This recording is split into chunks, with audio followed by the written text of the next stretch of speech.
बिहार में इस साल विधानसभा चुनाव होने वाले हैं। तमाम दल अपने गुणागणित में तो लगे हुए हैं। कुछ दल महागठबंधन में हैं, कुछ एनडीए का हिस्सा है। लेकिन इसी बीच में एक ऐसी भी पार्टी है जो बहुत ही मुस्तैदी से अपनी रणनीति को बना रही है। दरअसल वो पार्टी है बहुजन समाज पार्टी। हमारे साथ अभी बहुजन समाज पार्टी के केंद्रीय प्रभारी अनिल कुमार हैं। हम उनसे जानेंगे इस साल जो बिहार में विधानसभा चुनाव हो रहे हैं, पार्टी की रणनीति क्या है। काफ़ी सक्रिय है आपकी पार्टी विधानसभा चुनाव को लेकर के। क्या रणनीति बना रहे हैं आप लोग?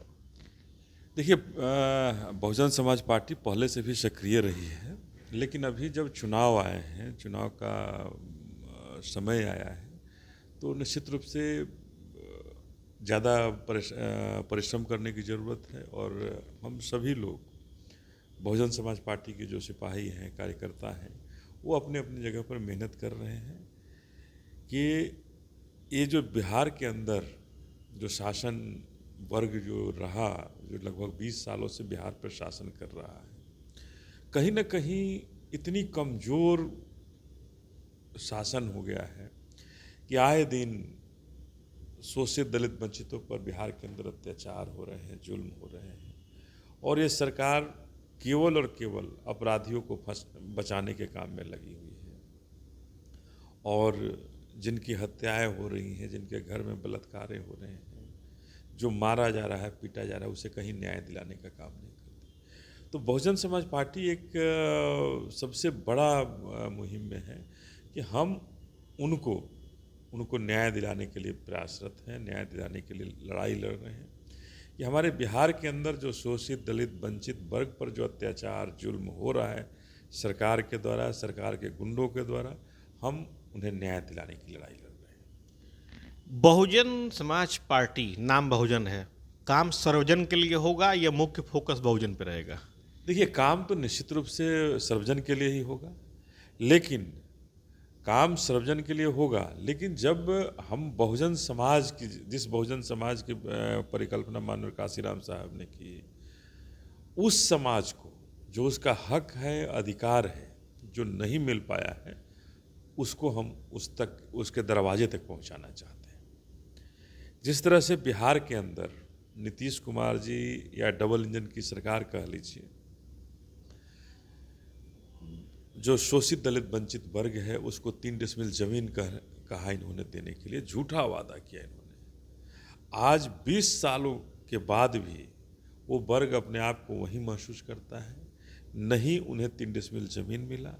आए दिन बिहार के अंदर अतिक्रमण कह करके उन शोषित दलित वंचितों की झोपड़ियाँ या उनके कहें उनकी हवेली, महल, जो भी उनको कह लें, उसको आए दिन बिहार के सरकार में प्रशासन तोड़ने का काम करती है। और उनके लिए आज तक हम पक्के मकान की व्यवस्था नहीं कर पाए हैं। तो सबसे पहला बहुजन समाज पार्टी का ये होगा कि हम उनके लिए, जिनके पास मकान नहीं है, नीतीश कुमार ने 3 डेसिमल ज़मीन कह करके नहीं दिया, उन्हें छत मुहैया कराएं। और जो बाबा साहब का जो नारा था, पहला नारा, शिक्षित बनो, आज सरकारी विद्यालयों को उन्होंने बंद कराने का काम कर दिया, शिक्षा के स्तर से बंद करने का काम किया। भले उन विद्यालयों में खिचड़ी की व्यवस्था हो गई होगी, लेकिन खाने के अलावे पाठन की जो ज़रूरत है, शिक्षण की जो ज़रूरत है, उन विद्यालयों में उन्होंने बंद कराने का काम किया।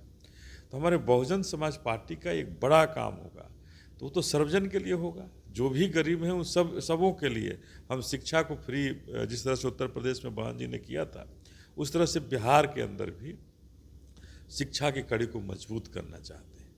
और स्कूल के बाद कॉलेजेस, हमारे अधिकांश जिला के अंदर डिग्री कॉलेज नहीं है। बिहार के 38 जिला में डिग्री कॉलेज नहीं है, मुश्किल से 18 जिला में है। तो ऐसे हालात में शिक्षण की हालात आप समझ सकते हैं कि जिस बिहार में 38 जिला के अंदर हम आज तक डिग्री कॉलेज नहीं खोल पाए, या 20 साल के शासन में नहीं खोल पाए। लालू प्रसाद यादव जी का भी राज 15 साल रहा।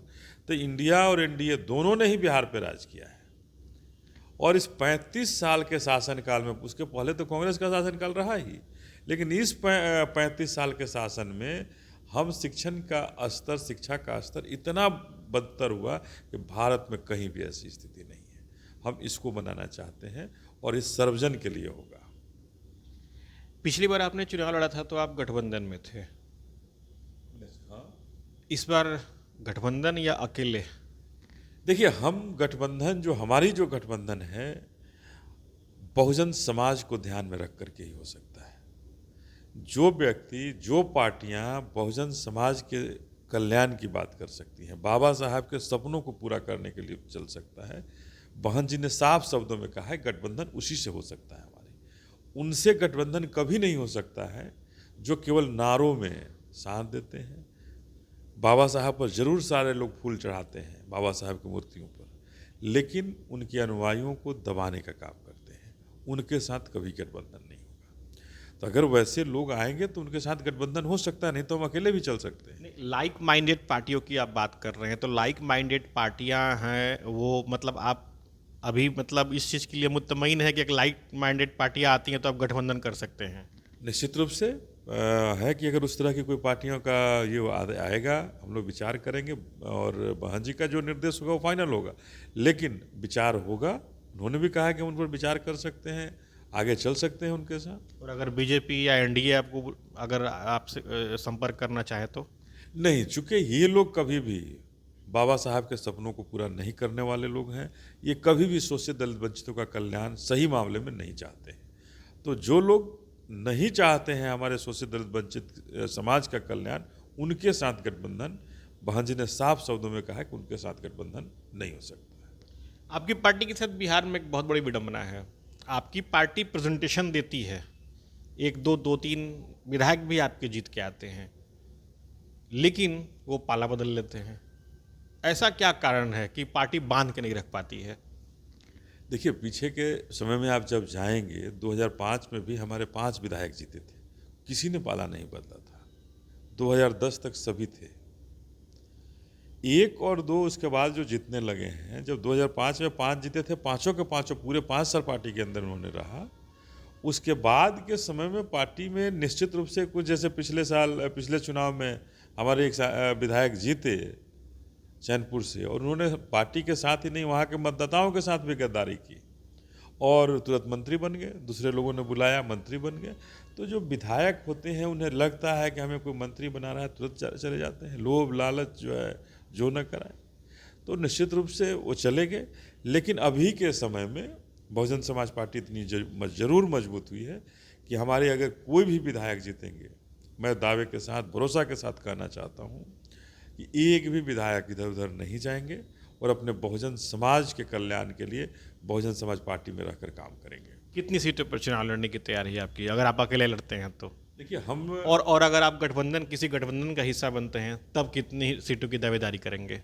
देखिए, अभी चूंकि गठबंधन का ये अभी हमारे पास साफ नहीं है, अभी हम अकेले लड़ने की तैयारी कर रहे हैं और पूरे 243 सीट पर अकेले लड़ने की तैयारी कर रहे हैं। जब 243 सीट पर लड़ने की तैयारी कर रहे हैं तो हम गठबंधन की उम्मीद और गठबंधन के आस में हम बैठे नहीं हैं। पूरे बिहार में संगठन पे काम हो रहा है, बूथ स्तर तक काम हो रहा है, और सारे हमारे कार्यकर्ता जो हमारे बहुजन समाज पार्टी के परिवार हैं, वो सब लोग जो जहां अपनी ताकत दिखा सकता है दिखा रहा है, रात दिन लगे हुए हैं।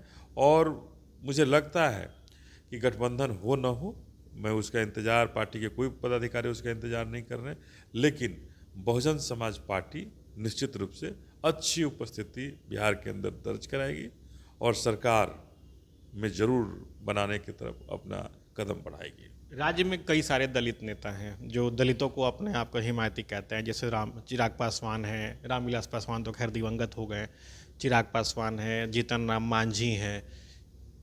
बसपा की नज़र में क्या वो वाकई दलितों के नेता हैं? देखिए, जो व्यक्ति कभी दलितों की आवाज़ नहीं बना, अगर चिराग पासवान जी की बात, और लालू प्रसाद जी? देखिए, लालू प्रसाद यादव जी कभी रहे होंगे, लेकिन आज तो सबसे ज़्यादा जुल्म और जाति और अत्याचार उन्हीं के पार्टी के लोग कर रहे हैं दलितों पर। दलितों के ऊपर अगर जुल्म, जाति, अत्याचार हो रहा है तो कहीं ना कहीं राजद का बहुत बड़ा एक घड़ा है जो दलितों पर जुल्म, जाति, अत्याचार कर रहा है। और रही बात कि आपने जो कहा कि चिराग पासवान और जीतन राम मांझी दलितों के नेता हैं, दलितों के नेता कुर्सी के लिए नहीं हो सकता है। अगर बाबा साहब अगर दलितों का कल्याण नहीं चाहे होते तो कहाँ से उनकी कल्याण होती। तो दलितों का केवल कुर्सी के लिए कि हम मंत्री बन जाए, कोई मुख्यमंत्री बन जाए और दलितों के बारे में सोचे नहीं। आज वर्गीकरण की बात हुई, दलितों के आरक्षण में वर्गीकरण की बात हुई, तो कहाँ चिराग पासवान जी उसके लिए प्रखर हुए, कहाँ जीतन राम मांझी जी उसके लिए प्रखर हुए। इन सबों ने तो स्वागत किया। ये तो आरक्षण को ख़त्म करने के लिए वकालत करते हैं, तो दलितों के नेता कैसे हो सकते हैं। बिहार के अंदर जहाँ भी जुल्म और जाति होती है, चिराग पासवान जरूर पासवान टाइटल लगाते हैं, लेकिन पासवानों के जो बिहार के अंदर जो पासवानों के ऊपर जो जुल्म हो रहा है, उन पासवानों के दरवाजे पर भी चिराग पासवान नहीं जाते हैं। ये बताता है कि ये दलितों के नेता नहीं हैं। और जीतन राम मांझी जी तो मुख्यमंत्री रहे बिहार के, अगर उस समय भी चाहे होते तो दलितों का बहुत कल्याण हो सकता था, लेकिन वो नहीं चाहे। पिता केंद्र में मंत्री, बेटा बिहार में मंत्री। क्या दलितों का नेता ऐसा ही होता है क्या? कोई उनके पार्टी में और दलित नहीं है क्या?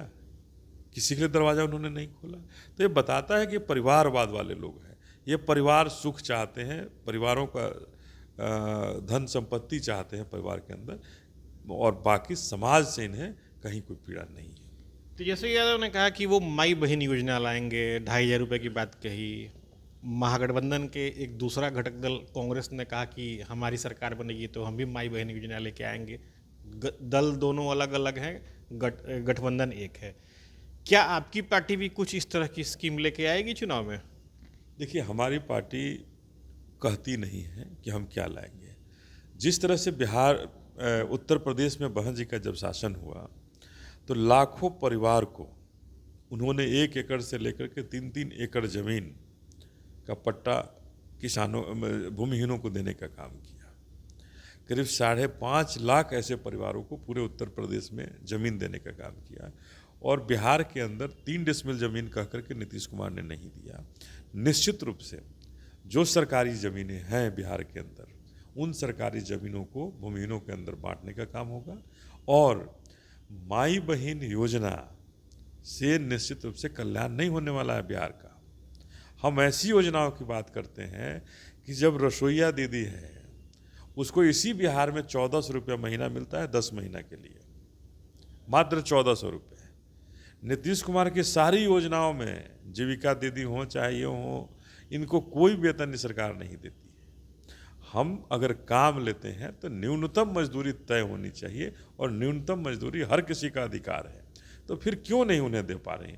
बहुजन समाज पार्टी हर एक को न्यूनतम मजदूरी मिनिमम फिक्स है, उसको देने का काम करेगी। और जो वृद्धा पेंशन है, जो विधवा पेंशन है, वृद्धा पेंशन है, उनको बढ़ा करके एक मान सम्मान के साथ कोई वृद्ध हमारी माता पिता जी सकें, अपनी जीविका चला सकें, उनकी व्यवस्था बहुजन समाज पार्टी की सरकार जरूर करे। तो ये थे हमारे साथ बसपा के केंद्रीय प्रभारी अनिल कुमार, और इन्होंने बिहार विधानसभा चुनाव को लेकर के पार्टी की रणनीति के बारे में खुल करके बातें की। यानी कि चुनाव की तैयारी पूरी तरीके से हो चुकी है, राजनीतिक रूप से रणनीति भी बनाई जा रही है। अब देखना ये है कि इस विधानसभा चुनाव में बसपा कितना कमाल कर पाती है। Sujeet Kumar, TV9 digital, Patna.